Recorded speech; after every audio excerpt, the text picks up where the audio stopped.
Okay lang naman kasi naka-ano na yan. Naka nakaplano na yan. Bago pa kasi ako yung tao na pinaplano ko ang lahat as much as possible. So yung wala lang nasa plano yung pag-uwi namin kay nanay. Pero simula nung dumating ako dito, di ba may insurance kami, sila yung nag-schedule ng gano'n yung primary doctor ko. So yung sa mata ko, nalaman ko na need siya talaga, hindi lang siya kundi need siya talaga na kunin na yung cataract ko bago pa malumala.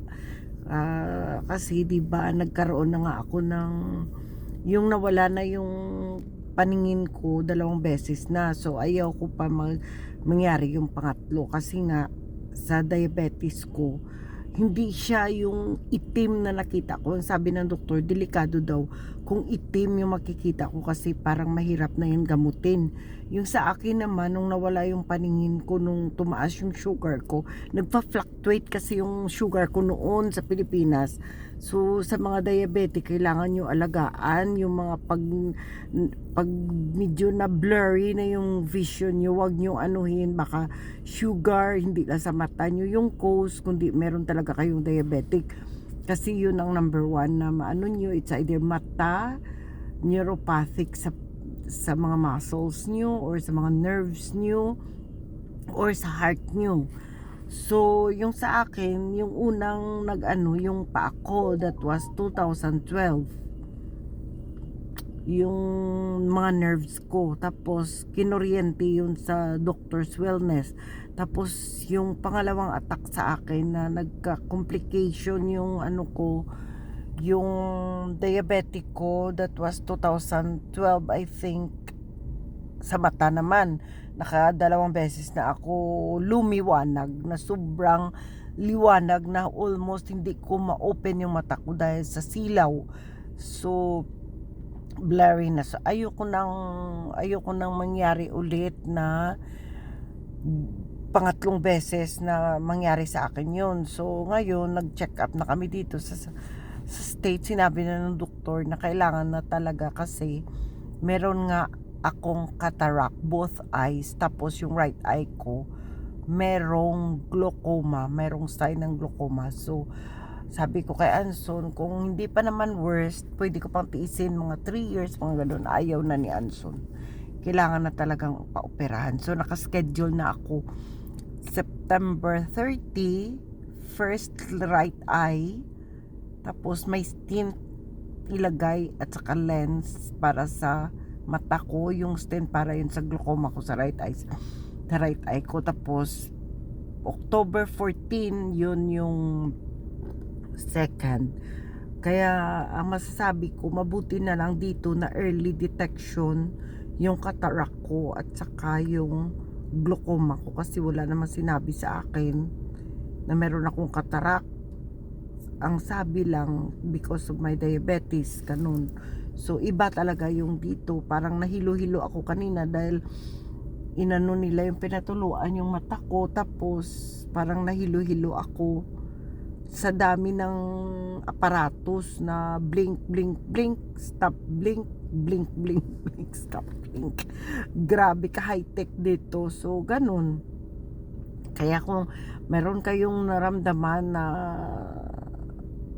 blurry ng vision nyo, wag nyong anuhin kasi maaring parang sa brain nyo, tumaas yung blood pressure nyo, tumaas yung pressure ng mata nyo, o kaya sa sugar nyo. Ganun lang yung mga causes ng pag-blurred ng paningin natin. So yun sa akin naman, dahil sa diabetes ko, nagkaganon yung mata ko. Pero aside from that, hindi lang bago yung cataract ko. Matagal na daw yung cataract ko. Malay natin, baka hindi naman sinabi na inborn, pero kasi bata pa kasi ako, nag-eyeglasses na ako eh. Kaya kailangan talagang alagaan natin yung paghilamos na pagod yung mata natin. Nakaka-effect din yun, yung pagpilit na nakahiga tayo, na nagbabasa, na hindi maliwanag yung tutok ng ilaw. iwasan yun. Kaya yun sinasabi ko kay Arian, kasi 'di ba nag-eyeglasses din si Arabella, si Arian eyeglasses din. Parang nasa hereditary na yata namin. Kaya sabi ko, kailangan ng best doktor kasi mata yun. Medyo maharlika nga yung nakuha namin na doktor, si Dr. Wang. Yung nakuha namin. So, meron lang siya part na covered ng insurance. So, ibig sabihin, kahit na may insurance ako dito, meron pa rin kaming cash out para sa anesthesiologist sa facility na hindi covered lahat ng insurance. Sa doktor, meron kaming cash out din. So, alam nyo naman na meron akong pension dito, pero hindi naman siyempre kalakihan, pero malaki na yan para sa akin na kasasampa ko lang dito, kakapupunta ko lang dito, malaki na. Hindi ko nga ini-expect na ganun, makaabot ako ng ganun na pension, kasi meron ako nalalaman na hanggang 100 up lang sila. Ako, wag nyo nang alamin, baka masyak pa kayo. Charot. Depende kasi yan talaga sa contribution ng mga asawa nyo at saka yung ganun yun. Akala ko dati dahil sa trabaho, dahil sa posisyon at sa contribution ng asawa kung bakit malaki yung pension ko. So, malaking tulong din yung nangyari kay nanay, kahit solo namin yung gastos, kahit dahil nakipag-arrange naman ako kay Anson, di naman ibig sabihin na ipakarga na natin lahat. Siya lahat.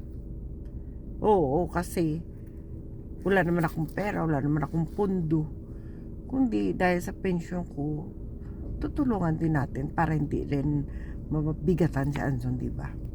Huwag naman natin abusuhin ang magandang kalooban. Kaya sa aking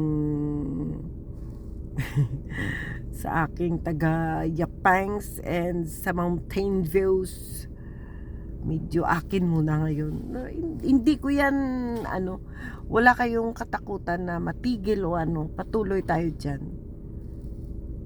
Pero yun nga lang, higpit sinturon, kasi ako muna, anuin ko muna tong September, October ko sa mata ko, kasi nakakatakot yung sabi ng doktor na baka magkaroon ako ng blindness for the 3rd time. So ako muna, ha, lang ako sa inyo, kunting tipid-tipid tayo nitong wala, ganun pa rin yun, walang magbawas, walang sa inyo, pero wala mo nang extra, yung katulad sa ginagawa ko na bili tayo ng ganito, para nag-enjoy tayo, kasi yun nga, may inaano ko ngayong September, October, okay, para bago mag Christmas, ayos na tayo. Okay?